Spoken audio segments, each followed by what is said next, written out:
Do you want to start? I can start. Okay, start. All right, guys, welcome back to our second episode. We're excited that you have joined us again. And the topic today is going to be fear. So, Dr. Danny, why don't you tell us a little bit about your perception on fear and what it does to human health and well-being and what people are up against these last couple of years? Yeah, I think among the things that have been most, we'll say, rampant or present in the last couple of years, not only has been stress, but fear that creates the stress. And I think the biggest fears that we've been noticing as far as the office goes, and I think everybody can relate to this, I think fear of like not being heard with your side of whatever it is that you choose to believe in, whether that's different things with medical choice, different things with how you want to live your life or not live your life, and overall just what you think is best for you. I think there's a lot of fear in that. I think fear with the unknown of what the future holds, because I think so much of what we thought of what's been normal has been on pause. And people have this fear about going back, maybe not going back, going forward, fear of essentially the unknown. And I think fear at that point, it just kind of freezes us up. What do they call it? Like fear paralysis, where it's almost like you don't let that energy or life flow through you when you get scared. And it's almost, it can be paralyzing.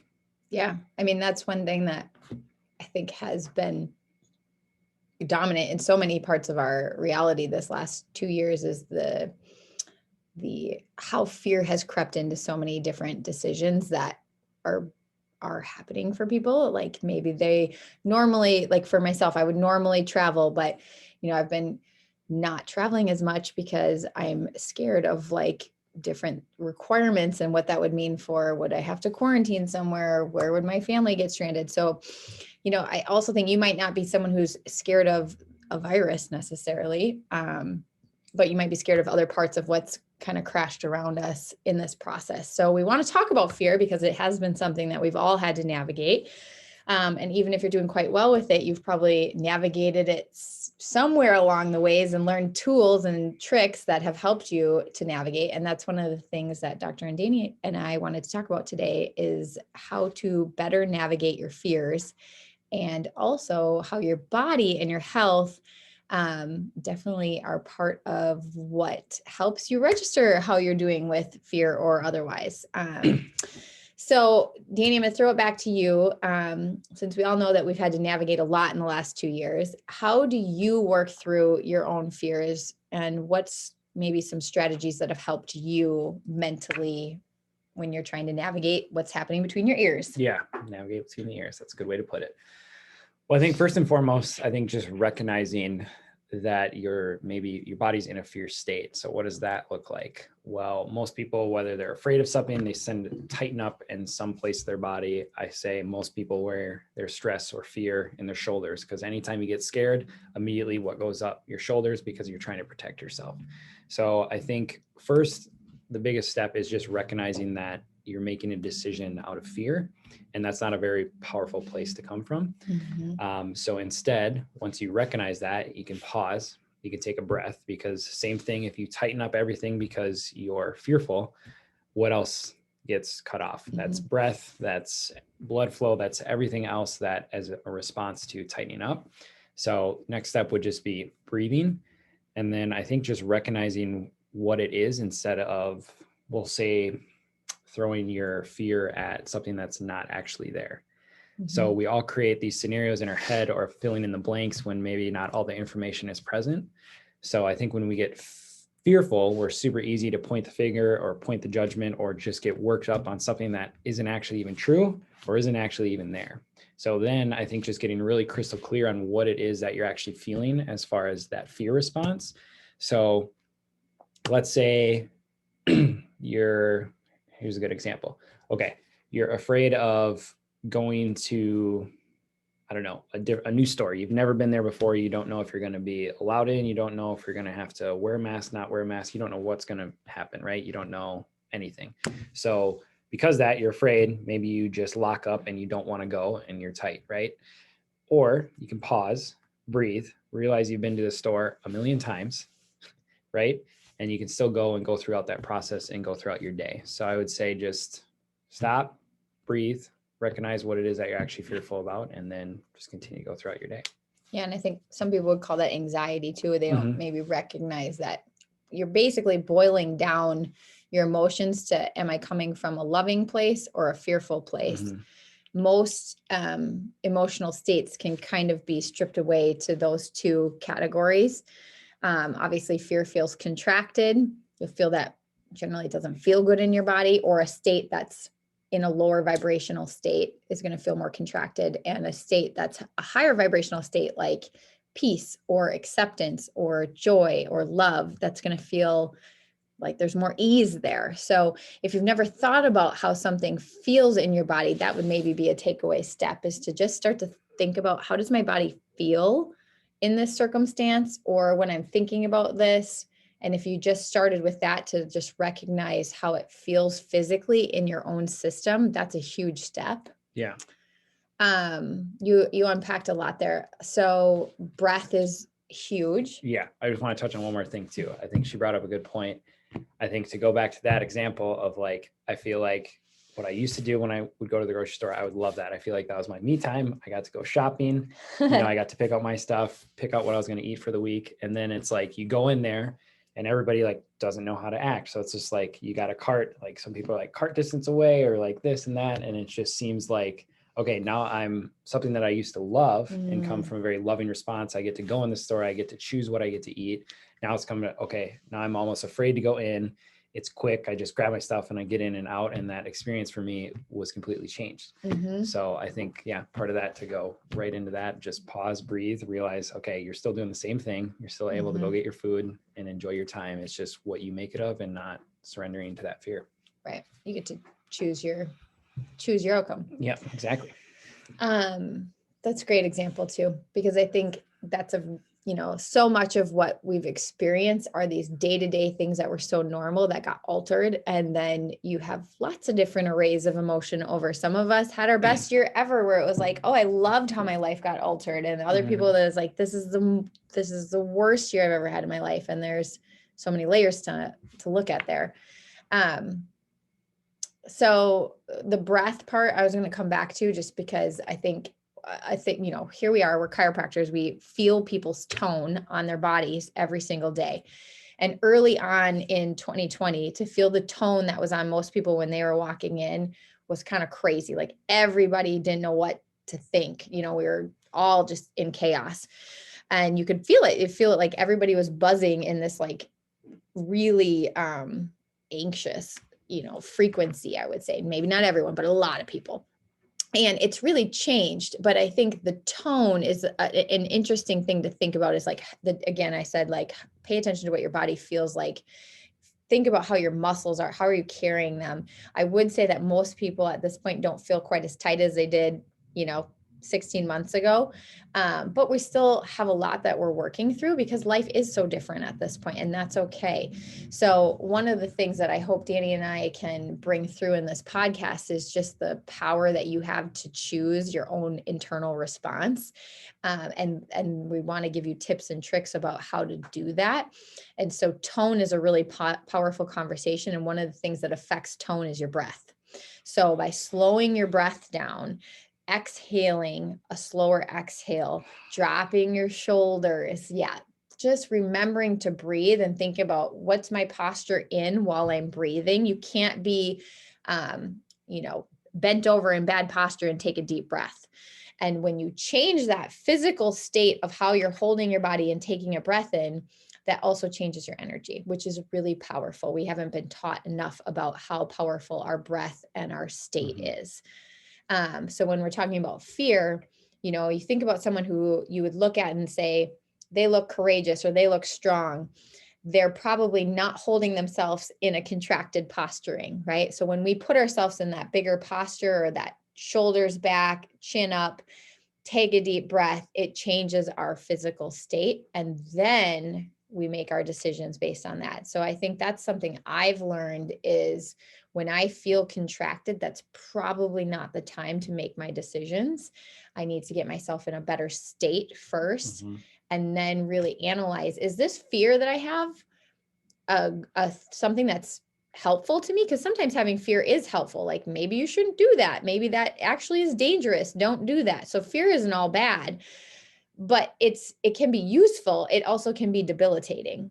And so recognizing, where have I let fear debilitate my ability to live? Or where am I utilizing it because it's just helpful to know boundaries?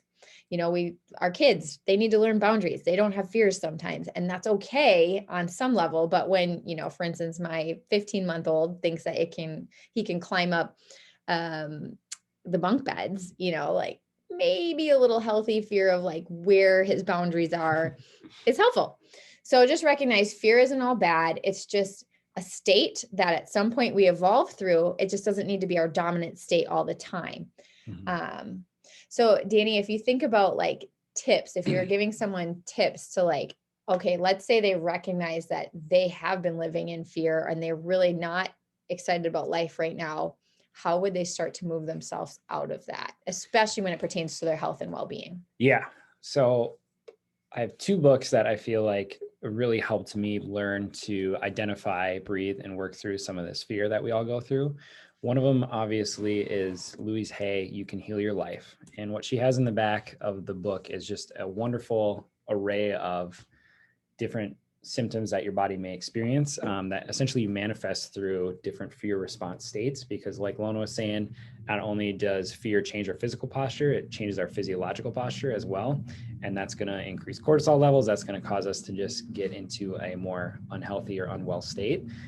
So that just has a really good list of being able to look at what's going on in your body, pause, breathe, and just say, okay, what is this coming from?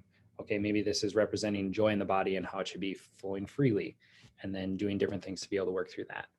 So I think that's one really good resource would be You Can Heal Your Life, Louise Hay. And then the other one is, this was one of my first visualizations that from another book called The Neuroscience of Buddha's Brain. It's actually a simple read, but it's by Rick Hansen. And one of the visualizations that he does is we all have a response. So if you can picture a dartboard, if you throw the first dart at the board, that's going to be your fear, right? What are you afraid of? And this, you can choose wherever that goes, right? And that's your fear. So that's the immediate response. And then you get to control your response, which is like the second dart on the board. So it doesn't matter how or where it is.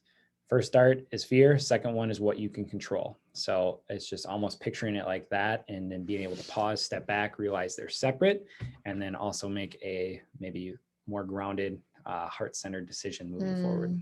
So love that heart-centered decision. Yeah, my tips would be, as I became more spiritual, and I grew up Lutheran, but I wouldn't consider myself really spiritual at that time. But as I started to recognize that we are more than our bodies, we are certainly, we have a body, but we also have this like life force or this energy or the spirit to us, our soul. I don't really care what you call it. And I know certain words are off-putting to depending on what your background in religion is. But as I realized, like, our bodies are basically our vessel for the spirit or the soul. The more I started to just trust that if, for instance, I have two little boys, if my body knew how to put cells together and birth a human, and the spirit and the soul worked through me to create life, and also is the energy that is beating my heart, is pumping my lungs, all of that also is dropping in intuition and things to think about, then I'm probably not the only one pulling the strings. And don't get me wrong, I do think we have a lot of power in our own life, but we're not God in my eyes. And so that gives me a lot of peace to know that I can lean into not needing to have all the answers, to not need to control the outcome, to also realize that just as birth is a given, this thing called life is terminal, and we aren't going to stay in this physical body forever. That helps me step into, I want to live my days. I want to make the choices I have to have a full experience. I want to work with my body because my body's doing all these miraculous things every moment to keep me conscious and alive and adapting to my inner environment and outer environment.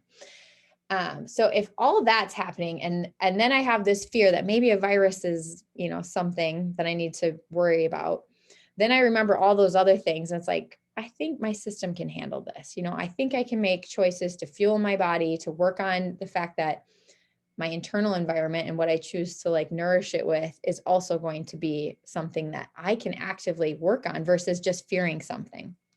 I'll give you one more example. So right there, I was just illustrating like thinking of a bigger connection to yourself sometimes is really helpful when you're dealing with fear. Also, having a phone a friend, having a few people, maybe it's your chiropractors, maybe it's us, but people that would be in your tribe that you can reach out to when fear feels a little oppressive, like maybe I'm going to make some bad choices, or maybe I'm not seeing something accurately, that you can help them to help you navigate it. So my son, Jack, had a fever a few nights ago, and I wouldn't have normally worried about him and like, okay, his body's clearing something, it's fine. But he was complaining about his stomach. And then I realized, like, gosh, am I just the mom that is like, oh, you're fine, you're fine, you're fine, and just telling him that? And he's like got an appendix that's about to rupture. Like, I started to doubt myself. I started to have fear. So I called one of my nurses, that's a friend, and I just said, talk me through this. So I just told him about what he was saying. And she's like, well, can he jump? So grudgingly, he got up and he jumped. And I was like, yeah, he can jump. And she's like, okay, well, it's not his appendix. If he can jump, it's probably fine. So I would just put a little essential oil on him, give him an adjustment and see what he does in 30 minutes. Lo and behold, he pooped, his fever broke, and he felt great, like pretty much within the next couple hours. So I just laughed because I realized like my mind was creating all these like other circumstances when really his body was probably responding normally to the fact that he probably ate some crappy food and needed to burn some of that out of him. But we're not taught to trust our systems generally. And that's part of why we're having these conversations, is to put the trust back in your own inherent doctor, your doctor within. So those would be my two tips on this would be, know that you're connected to something bigger. And if you don't know that, maybe surround yourself with some people who can help you see that connection, as well as find some people that when you're starting to feel some fear, you can reverberate it off of them and get their feedback. Yeah. I think you hit it right on the head. I think just kind of, again, the whole reason we're doing this podcast is to be able to trust that inner knowing, right? That innate knowledge that the body knows what to do. It's just our job to recognize maybe when we're not in that optimal state to be able to make, again, those heart-centered decisions. If you are in fear, that's probably not a great time to make decisions, and just pause, breathe, figure out what it is that you're worried about and make a decision from there. Perfect. We'll see you guys on the next episode. All right. Catch you later.